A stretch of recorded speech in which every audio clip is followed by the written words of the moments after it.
Hola, bienvenidos, más que un gusto, un placer saludarlos. Mi nombre es Víctor Hugo Cárdenas, muchas gracias por regresar a su canal Visual GT y ahora también estamos en el canal de YouTube BH Cárdenas. Esta vez vamos a hablar de un tema muy interesante en el SQL Server, vamos a hablar de tablas versionadas o tablas temporales. Estas tablas nos permiten llevar un histórico de la actividad de los registros de la tabla. Y además es tema de certificación para el examen 70761. Así que vamos a nuestro SQL Server Management Studio. Las tablas temporales en realidad se componen de dos tablas, una para los datos actuales y otra para los datos históricos. Los escenarios comunes para el uso de tablas temporales incluyen consulta de datos a partir de un punto determinado en el tiempo, proporcionar normativas de auditoría, implementación y determinación de dimensiones que cambian lentamente, y otra opción también puede ser revertir una tabla al último estado bueno conocido. Vamos a usar de ejemplo mi base de datos ciudadano y sobre esta vamos a crear la tabla customers, la cual desde un inicio ya tengo preparada y pensada para trabajar con versiones. Cada tabla temporal tiene dos columnas definidas explícitamente, cada una con un tipo de datos datetime2. En este caso, sysStartTime y sysEndTime. Estas columnas se conocen como columnas de periodo. Son de uso exclusivo para el sistema para registrar el periodo de validez de cada fila cada vez que la fila se modifica. Además que debo de activar la característica de System Versioning en ON. Así que en este caso vamos a ejecutarlo. Vamos a ver cómo ha sido creado. Y en este momento quiero mostrarles gráficamente que es fácil de identificar una tabla temporal o conversiones, ya que pues el icono va a tener un relojito y si expandimos va a tener dentro su tabla de historial. Ahora, es posible decir, bueno, aquí está creando una tabla completamente nueva y pues eso es fácil, pero atención, también podemos agregar a nuestras tablas existentes las columnas para manejar el periodo de datetime2 y modificarlas para convertirlas en tablas versionadas. Así que, tomando de ejemplo mi clásica base de datos Norwin, vamos a modificar la tabla Customers y como necesitamos los mismos campos para fabricar su tabla de historial, vamos a hacer clic derecho, Create To. Vamos a elegir una nueva ventana de editor de consultas y tenemos el script que origina la tabla Customer, solo que ahora la llamaremos History. Y adicionalmente de los campos con los que ya contamos, necesitamos dos campos más de tipo datetime que serán los que manejarán el periodo. Así que listo, ejecutamos y tenemos ya nuestra tabla Customer History. Ahora vamos a modificar la tabla Customers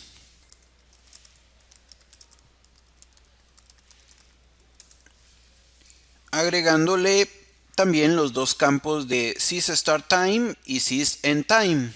En este caso lo único especial es que le estamos agregando un valor predeterminado, pero nada más.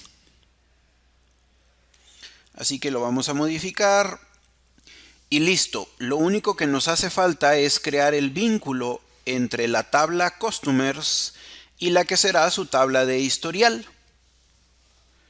Para esto volvemos a utilizar un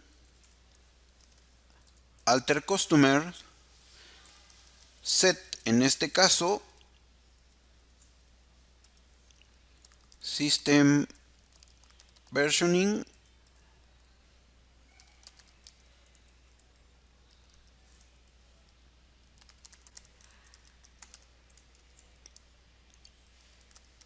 Aquí se tiene que colocar un nombre de 2 partes.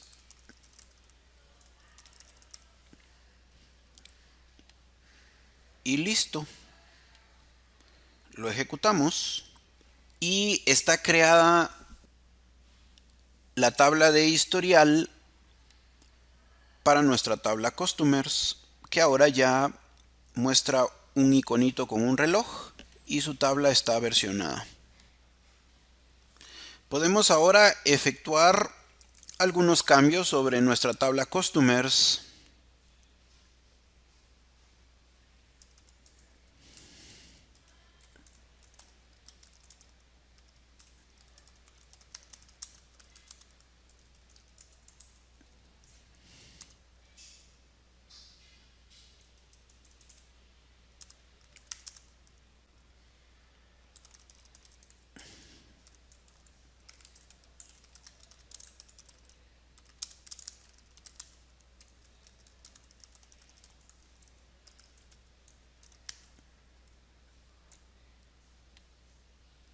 Vamos a hacer un primer cambio.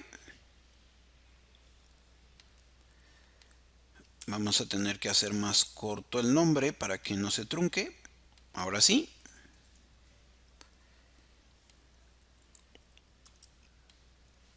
Vamos a hacer otro cambio.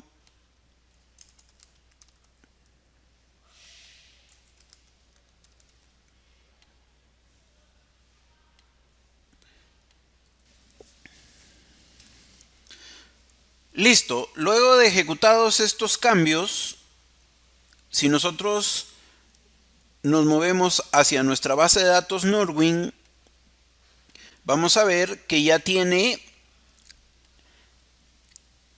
creada la tabla Customer History. Y esta tabla Customer History, si le hacemos una consulta, mostrará los datos que ya fueron modificados. Y en este caso indicará en las columnas SysStartTime y SysEndTime la fecha de modificación. Tenemos 22 filas en este caso.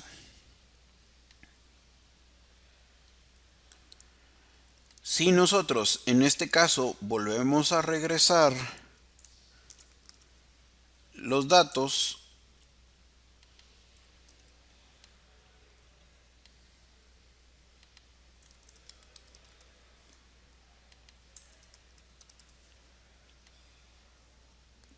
con un par de nuevas actualizaciones, si regresamos y ejecutamos nuevamente nuestra consulta, ahora ya tenemos 22 datos y ha registrado nuevamente cambios.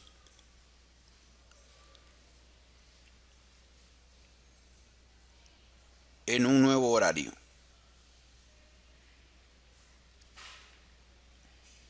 Detalles a tener en cuenta. La tabla temporal debe tener una clave principal definida. Las tablas históricas no pueden tener restricciones como llave primaria, llave foránea, constraint. Los comandos insert, update, delete no pueden hacer referencia a las columnas SysStartTime o SysEndTime, las que manejan el tiempo. Truncate Table no se admite mientras esté activado el control de versiones. No se permite la modificación directa de los datos en una tabla histórica. Los triggers instead of no son permitidos en la tabla actual y la tabla histórica. Y los trigger after son permitidos pero solo en la tabla actual. Tampoco es permitido el comando replication, que es permitido limitadamente para algunas propiedades de los objetos de datos en contexto. Esto es lo que se puede decir sobre tablas temporales en SQL Server 2016.